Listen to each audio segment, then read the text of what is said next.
Phase 8. Reflections in Blood.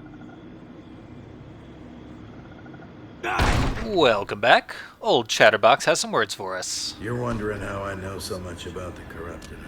Oh, I know them. For an eternity, I was their slave. I escaped the abyss through a crack the width of a white lie. Right now, the biggest threat to this world is me.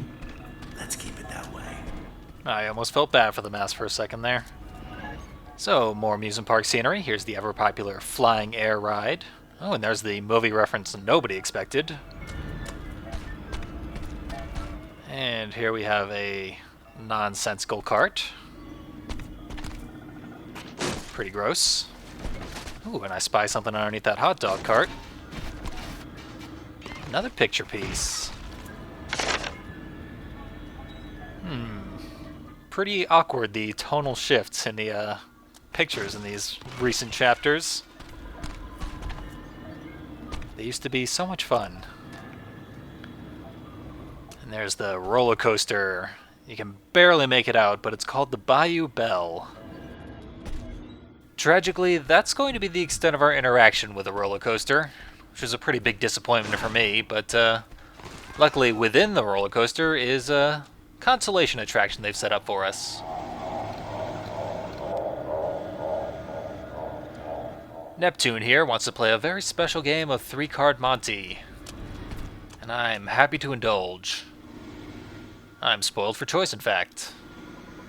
And before we lock in our decision, I'd like to pick up an upgrade real quick. Nice important one. While I'm here, I am going to be tempted by a more flashy but more useless upgrade. Yeah, I'm sticking with the weapon durability. With that maxed out, the shotgun will get a few more shots.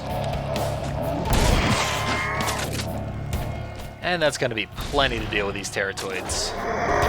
They take about 2 point-blank shots each.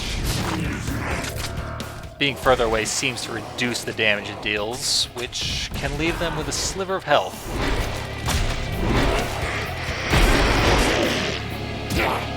And of course, even if I do everything right, I'm still at risk of getting grabbed.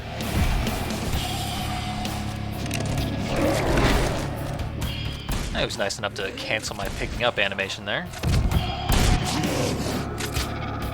There he is. I thought he was dead, but no. There's that sliver of health I mentioned. Well, that was easy enough. Now, like last time when we had multiple choice eyes, we can use splatter moves to see that the correct answer is the shuriken. So we'll be avoiding it and grabbing the squiggle instead. I want to see what the rest of these weapons have in store for us. Ah, it summons the good old-fashioned spiky guys, probably the most plentiful enemy in the game. I've learned that their official name is ghasts, which is sort of in line with the naming convention set up by the Abhor last level. Just take a word that means horrific and stop saying it halfway through. In the Abhor's case, it was abhorrent. And with these guys, they picked ghastly. And the result, obviously, has been some pretty terrible names that the finished game is probably better off without. And since we've plunged enough cleavers into ghasts in our time in this game, I'm switching things up. Been whipping heads at them to fulfill my quota there. Using the rest of this shotgun, because why not? And this is the final wave. Let's gather round, children. There we go.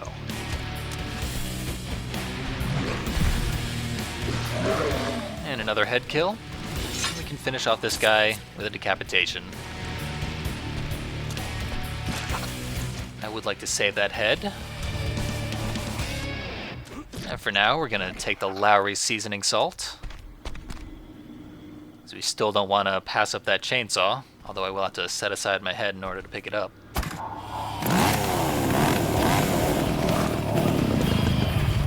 That's going to result in a clown attack. And I might have wanted to buy the head throw upgrade, which would have instantly killed that guy. Oh well.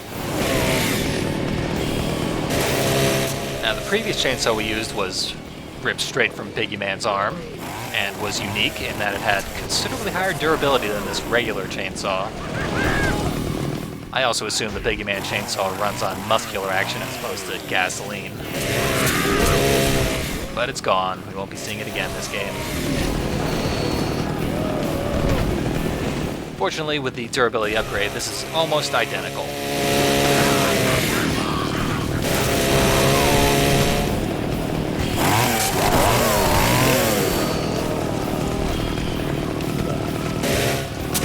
The clowns kinda ruin the fun of the chainsaw by keeping us at bay.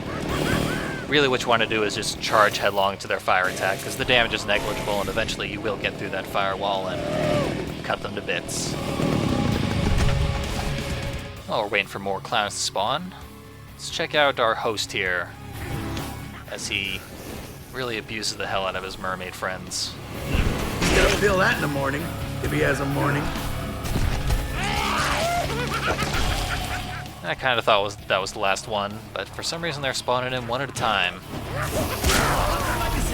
And over here we have the dandy wheel, which appears to be in disrepair, but seems to get the job done at least. And that was the last of them. He's really taking it to those mermaids. Kind of a running theme in this level. We all have secrets, Rick. We're all wearing masks. Even Jennifer. Just remember, beneath the makeup, below that porcelain, smooth skin, behind those eyes so deep you could drown, there's a hollow, bleached white skull, and it's laughing at you. Now let's go save that little girl of yours. She certainly doesn't sound like she's laughing. Nor does she look like she's laughing. I'm starting to think the mask might be trying to manipulate us for one reason or another. And just getting a good clean look at this last bit of scenery in the outside world, because we're going indoors for the rest of this level. Inside the Hall of Mirrors, which what I wouldn't give for a horror monitor right now. Well, at least we know we're heading straight into a trap, so they can't surprise us. Rick is more than ready. He's never trusted a mirror. Huh, they don't seem to have attacked us. That actually is a surprise.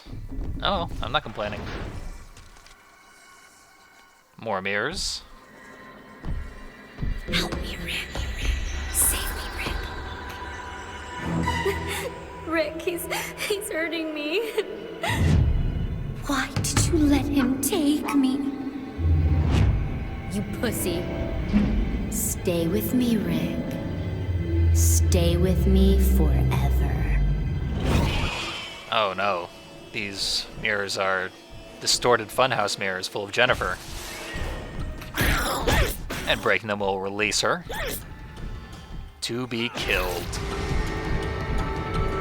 These are effectively identical to the blue guys that we've seen in previous levels.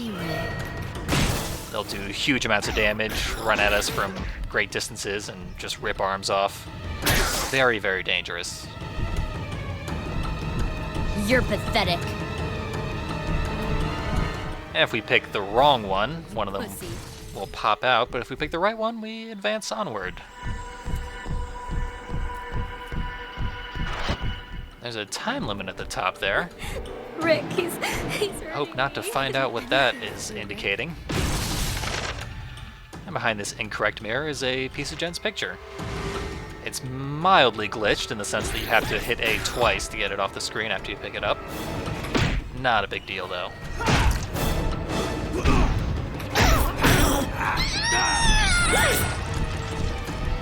Rick, I trusted you. Go back, Rick. Save yourself. That was a trick. We needed to go onward. Now, it might be that the implications of having to punch your way through your girlfriend until you find a version of her that doesn't fight back to advance are pretty awful. I'm gonna hope they just weren't thinking about that when they designed this little area.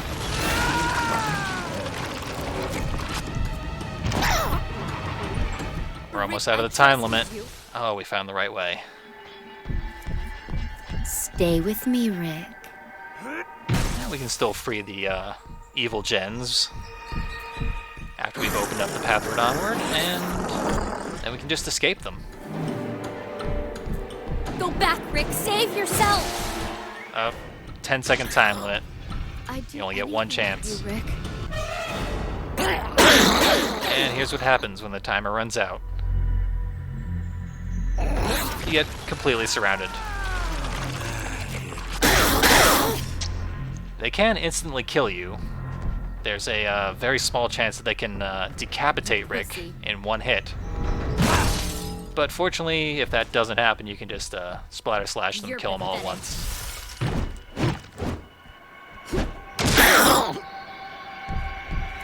Just like the blue guys, they have very low HP. And into another Hall of Mirrors. I honestly have no idea what to expect, aside from the final piece of Jen's picture. Bummer.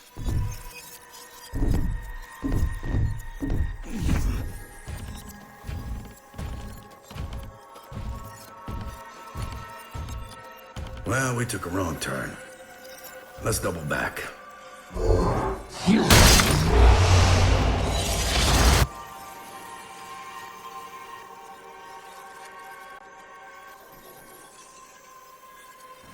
We all have our demons, Rick. It's time to face yours. Where are we? The silver side of the mirror. It's so cold.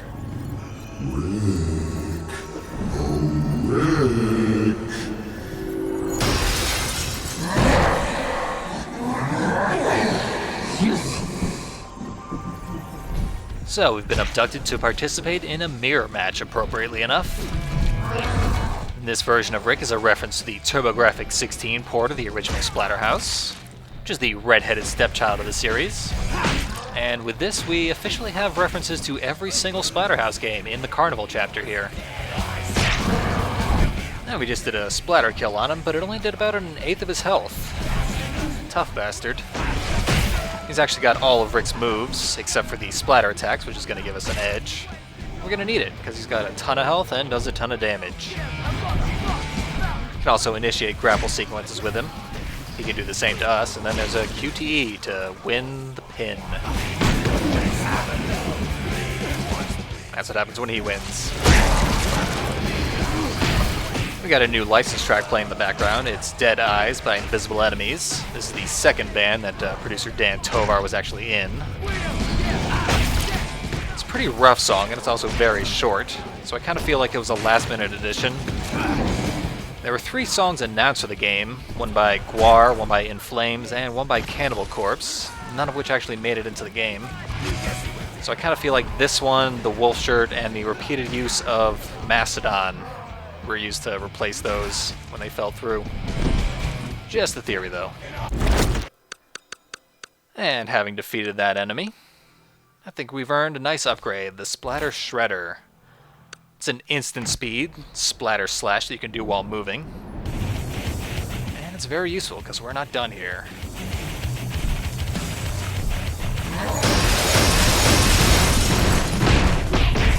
Three of them all at once. And they do about the same damage as the last guy we fought, but fortunately they have much, much less health. Just going to be exploding them left and right. And for accompaniment to all that explosion is a song by Five Finger Death Punch called Dying Breed. Charged heavy attacks become very useful against these guys. A heavy attack with any charge to it that hits these guys will kill them. Fortunately, if there's more than one on the field, that gets very hard to initiate any sort of charge.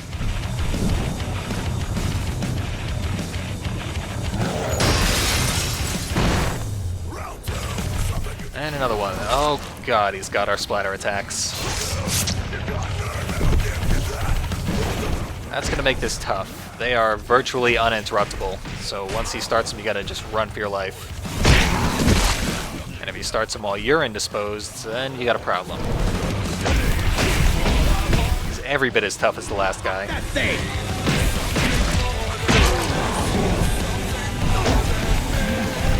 Being aggressive can really wreck his health, though. And I did manage to interrupt his splatter smash that he tried to do there.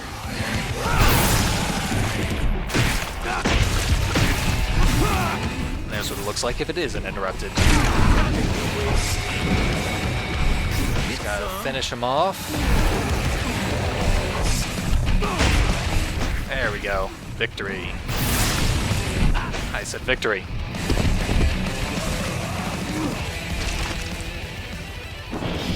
Oh, it's still not over? This must be every mirror we've ever safely walked past coming to get its revenge.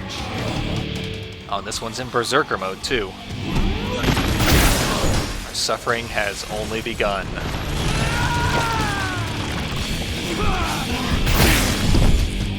So this guy's just gonna smack us around all over the arena.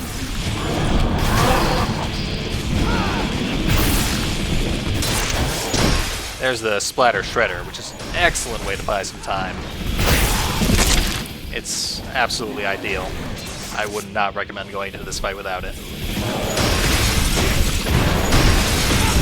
Normally I rely on splatter moves to gain some invincibility and a little bit of breathing room during these hectic fights. But our opponent can still move around during our splatter attacks because he's got some of his own. And he can interrupt them. So the instant speed of the Splatter Shredder is really, really helpful here. And the little guys from the earlier waves just provide a little nuisance. For the most part, they just get destroyed by the big guy.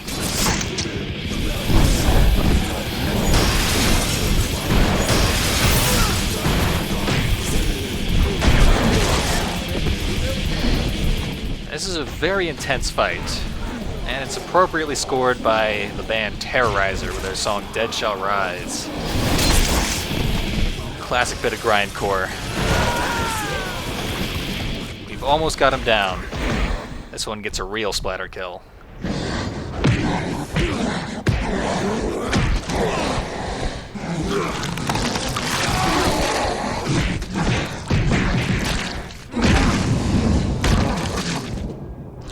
There's a whole shitload of 7 years bad luck coming your way. Another eclipse. The third of 5 eclipses. Different times, different places.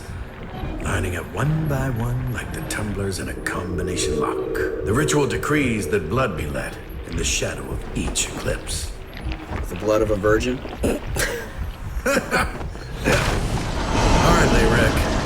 Hardly.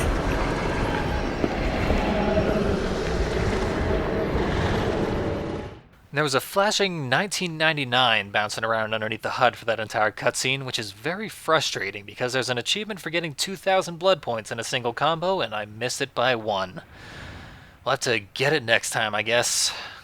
See ya when we move on from this beautiful carnival setting to somewhere new.